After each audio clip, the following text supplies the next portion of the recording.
The moment Jack Williams realized he was going to miss the job interview he'd spent 3 months pursuing, time seemed to stand still.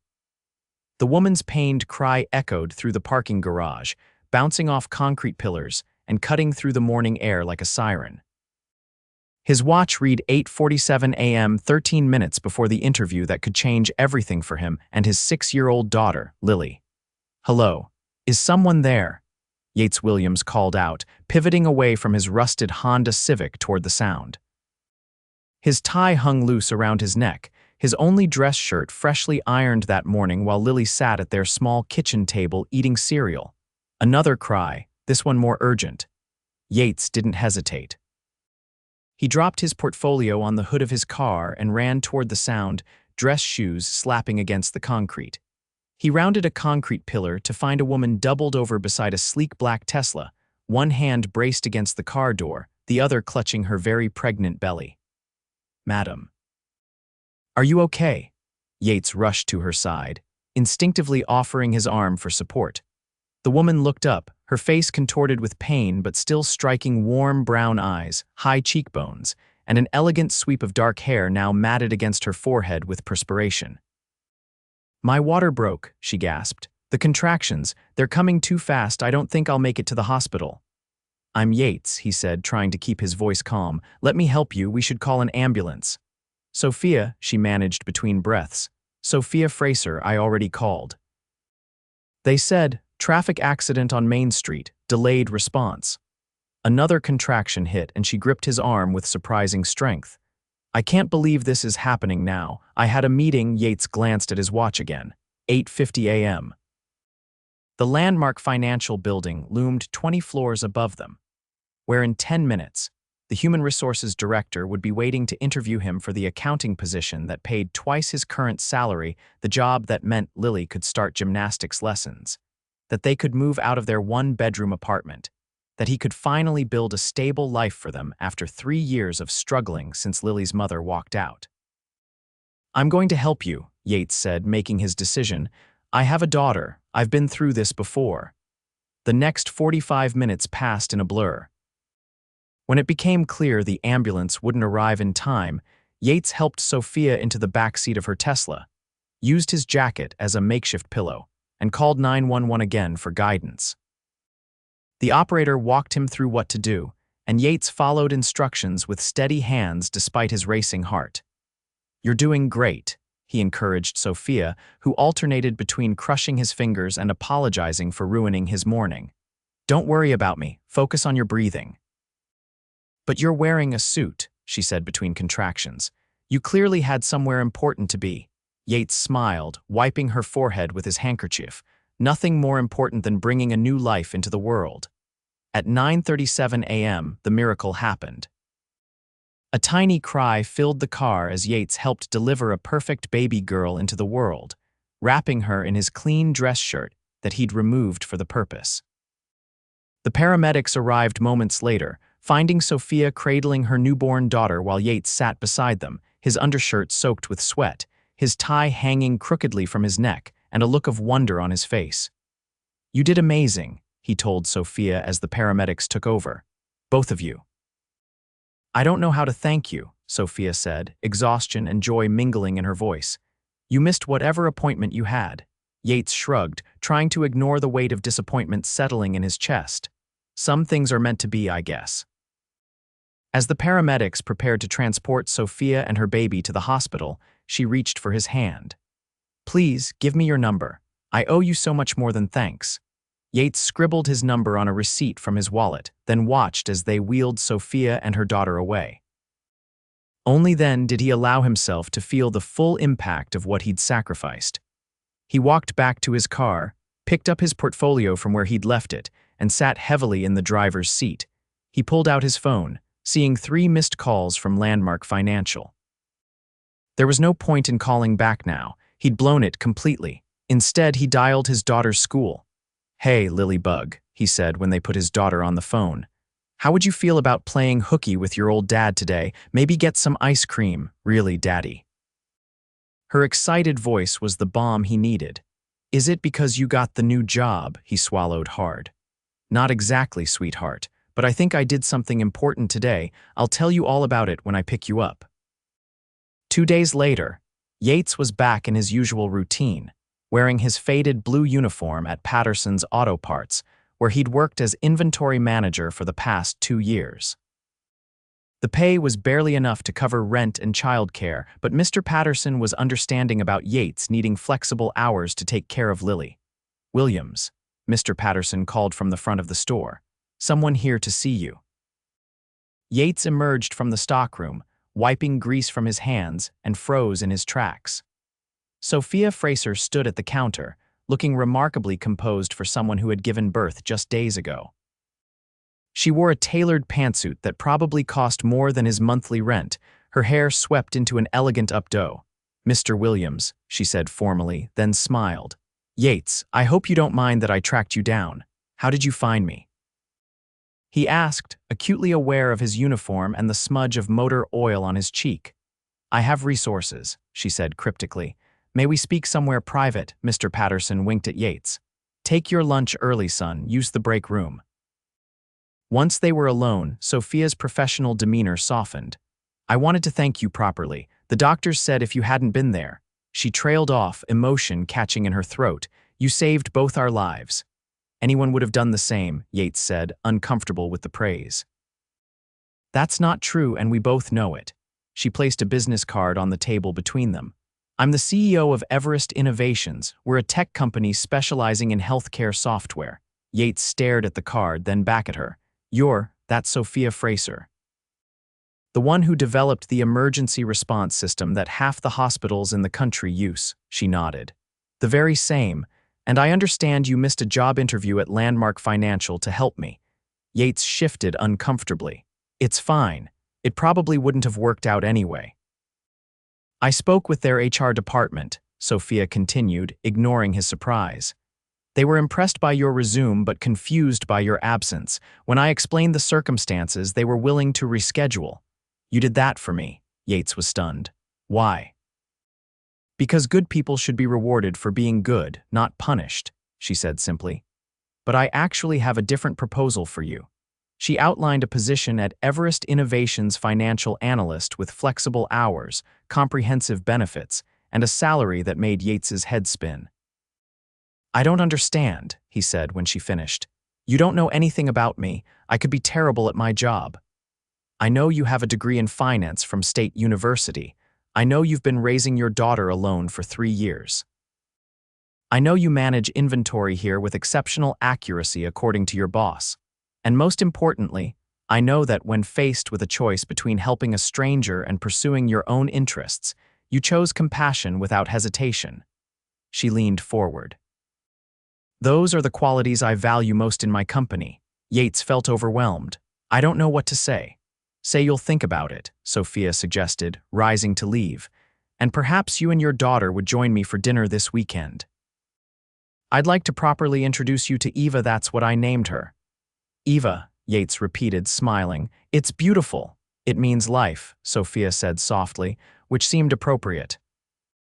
That weekend, Yates found himself standing outside an elegant townhouse in the city's most exclusive neighborhood, holding Lily's hand in one of his and a bouquet of flowers in the other. "Is this a castle, Daddy?" Lily whispered, her eyes wide as she took in the grand entrance. "Not quite, sweetheart," he laughed, "but close." Sophia greeted them warmly, looking more casual in jeans and a simple blouse, her hair loose around her shoulders. She crouched down to Lily's level. "You must be the famous Lily. Your dad told me you're the best first grader in the whole city." Lily giggled, immediately charmed.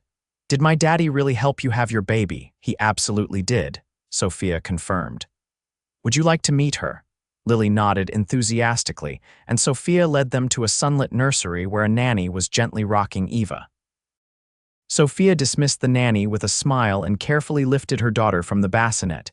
"She's so tiny," Lily whispered in awe. "Would you like to hold her?" Sophia asked. "If your dad helps you." Yates helped position Lily in an armchair, then watched with a lump in his throat as Sophia placed Eva in his daughter's small arms, keeping a careful hand nearby for support. "I was this small once too, right, Daddy?" Lily asked, looking up with wonder. "Just about," Yates confirmed, his gaze meeting Sophia's over the girls' heads. There was something in that moment, a connection, an understanding that made his heart skip a beat. Dinner was a surprisingly relaxed affair. Sophia had prepared a simple meal herself, rather than hiring a chef, explaining that cooking helped her unwind from the pressures of running a company. Yates found himself opening up about his struggles since his ex-wife left, about his dreams for Lily, about the night terrors that still woke her sometimes. "It sounds like you've been carrying a heavy load alone for a long time," Sophia observed after Lily had fallen asleep on the couch watching a movie. "We manage," Yates said, sipping the wine Sophia had poured. "What about Eva's father, if you don't mind me asking?" "A calculated decision," Sophia replied with a small smile. "Sperm donor. I've always wanted children, but between building my company and not meeting the right person," she shrugged, "I decided not to wait for life to happen to me." "That's brave," Yates said, admiring her candor. "Some days it feels brave. Other days it feels terrifying," she admitted.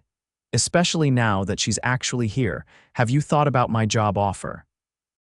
The conversation shifted to business, but throughout the evening, Yates caught Sophia watching him with a thoughtful expression that made him feel both scrutinized and valued in a way he hadn't experienced in years. Over the next few weeks, Yates started his new position at Everest Innovations. The transition was smoother than he expected, his background in finance quickly proving valuable to the company. He worked directly with the financial team, but occasionally crossed paths with Sophia in meetings or company gatherings. Their relationship remained professional, though Yates couldn't deny the flutter in his chest whenever she entered a room. She was brilliant, driven, and surprisingly down to earth for someone with her success. She never pulled rank or treated anyone as beneath her, and her dedication to improving healthcare technology stemmed from losing her own mother to a preventable hospital error years earlier. Meanwhile, Lily had become enchanted with baby Eva. What started as occasional weekend visits evolved into regular dinners at Sophia's home. Yates would cook while Sophia finished work calls, and Lily would help with Eva under the watchful eye of either adult. 3 months into his new job, Yates was working late, analyzing quarterly reports when Sophia appeared in his office doorway. "Don't you have a 6-year-old to get home to?" she asked, leaning against the doorframe.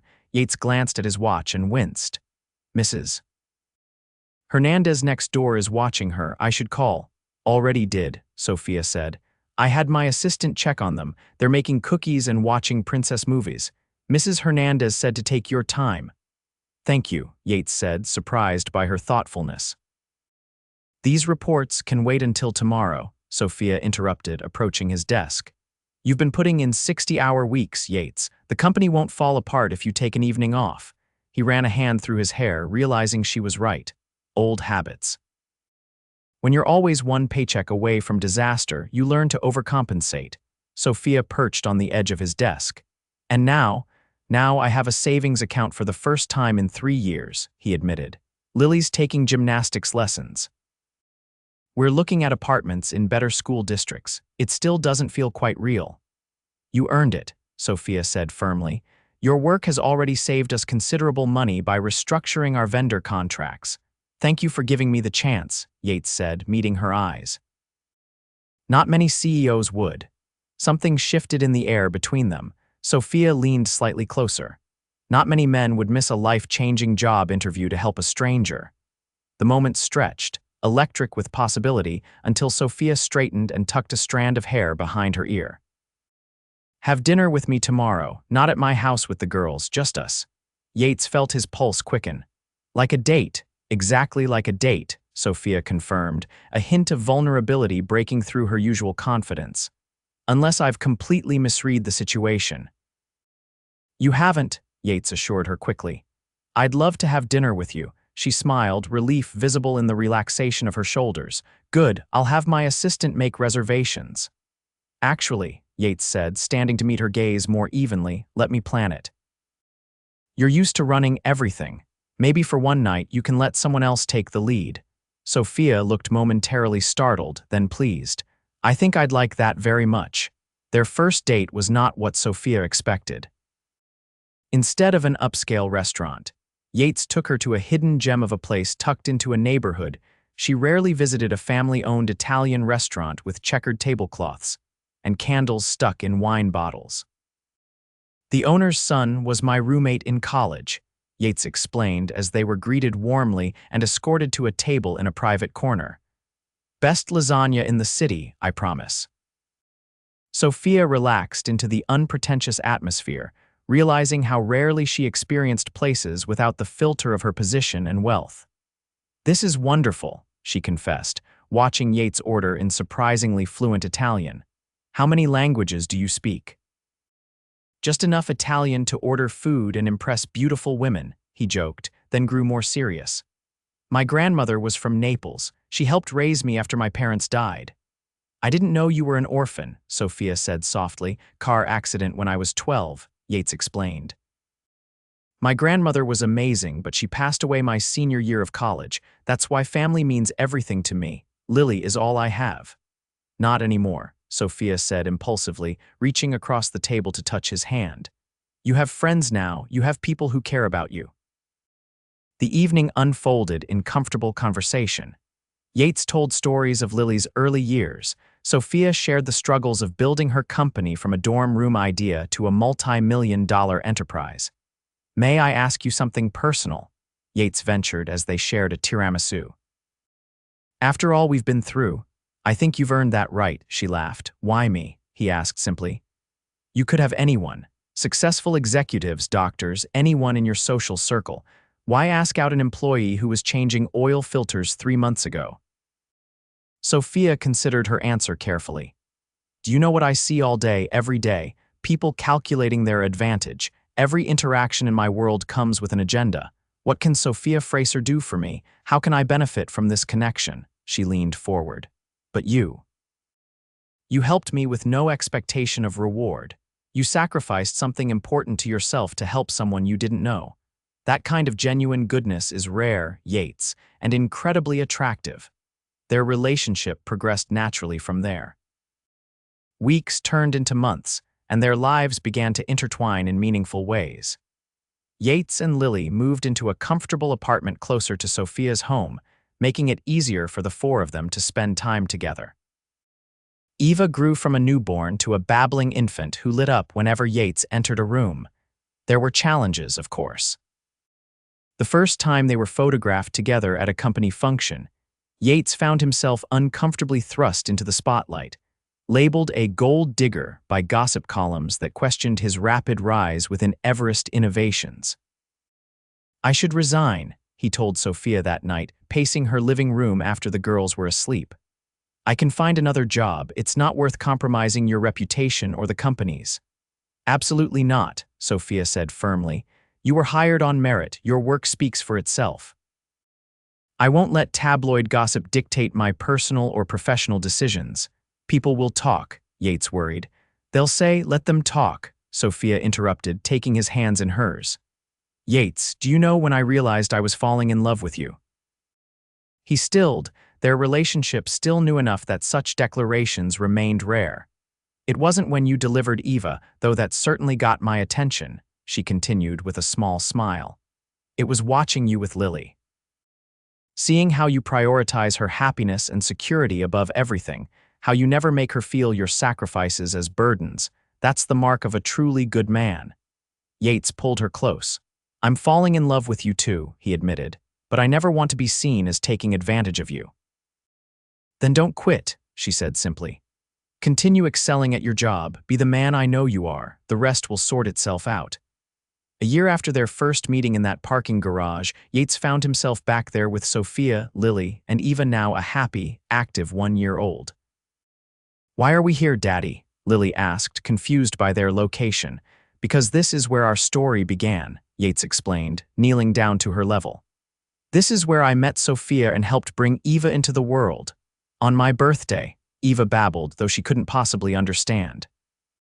That's right, sweetheart, Sophia laughed, adjusting Eva on her hip.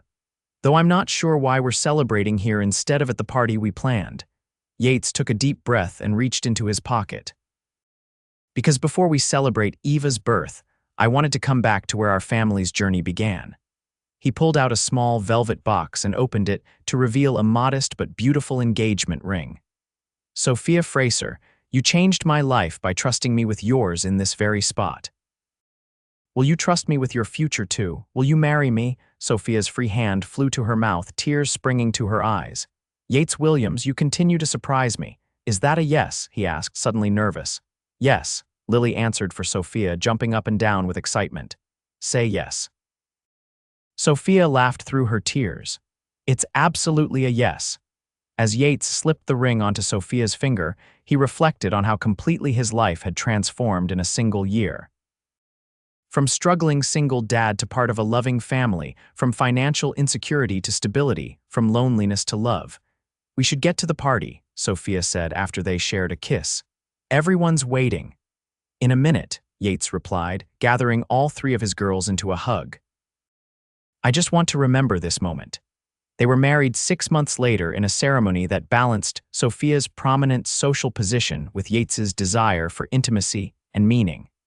Lily served as flower girl, proudly walking alongside Eva in a custom-built wagon festooned with ribbons. During their vows, Yates spoke words that brought tears to every eye in attendance. "I came to that parking garage seeking a job, but I found a purpose. I thought I was missing an opportunity, but I was walking into the greatest blessing of my life. Thank you for showing me that sometimes the best decision is the one that seems like a sacrifice at first." 2 years later, Yates sat in his home office reviewing financial reports. He was now CFO of Everest Innovations, having proven himself not just to Sophia, but to the entire board and industry. His office wall displayed his credentials alongside photographs of their expanded family, Sophia and Yates, in the hospital after the birth of their son, James, 8 months earlier. Lily, now 9, holding Eva's hand at her ballet recital, the 4 of them before James, on their honeymoon in Italy. His desk phone buzzed. "Your wife is on line 1, his assistant announced. "Hey, beautiful," Yates answered, leaning back in his chair. "How's the conference going?" "Wrapped up early," Sophia replied. "I'm heading home. I miss my husband and our tribe of children." "We miss you too," Yates said, smiling at the warmth in her voice. "Lily has a math test she wants to show you. She got an A+. Of course she did. She's brilliant like her father." "Flattery will get you everywhere, Mrs. Williams Fraser," Yates teased. "That's CEO Williams Fraser to you," Sophia shot back with a laugh. "I was thinking on the drive, remember how we met. I'm not likely to forget delivering our daughter in a Tesla," Yates chuckled. "Do you ever wonder about the coincidence? How many things had to align perfectly for us to be in that garage at the exact same moment?" Yates thought about it. "I was running late because Lily couldn't find her favorite hair tie. You went into labor 3 weeks early. My assistant called in sick, so I was driving myself instead of being chauffeured," Sophia added. "And you decided to park on level 3 instead of your usual spot. Sometimes I think about the version of me that made it to that interview," Yates mused. "He might have gotten the job at Landmark, might have given Lily a more comfortable life than we had before. But he wouldn't have us," Sophia said softly. "No, he wouldn't," Yates agreed. "And that would have been the greatest loss he'd never know." "I'm pulling into the garage now," Sophia said. "Same one where we met. I still park there sometimes, you know, for luck. I'll meet you at home," Yates promised. "I'm leaving in 10 minutes. I love you, Yates Williams," Sophia said. "Thank you for missing your interview that day." "I love you too," he replied. "And I'd miss 1,000 interviews to find you again." As Yates gathered his things to head home, he paused at the window overlooking the city. Sometimes life's most meaningful journeys began with a choice that seemed, in the moment, like a sacrifice. But looking back, he knew the truth. Helping Sophia that day wasn't a sacrifice at all. It was the first step toward the life he was meant to live, a life richer and more fulfilling than any he could have planned for himself. 3 years ago, he had been a struggling single father, stretching every dollar, worrying about his daughter's future. Now he was part of a loving family, with a career that challenged and fulfilled him, and a partner who valued him for exactly who he was. Some might call it luck or coincidence. Yates preferred to think of it as destiny, the kind you created by choosing compassion over convenience, connection over ambition, and love above all.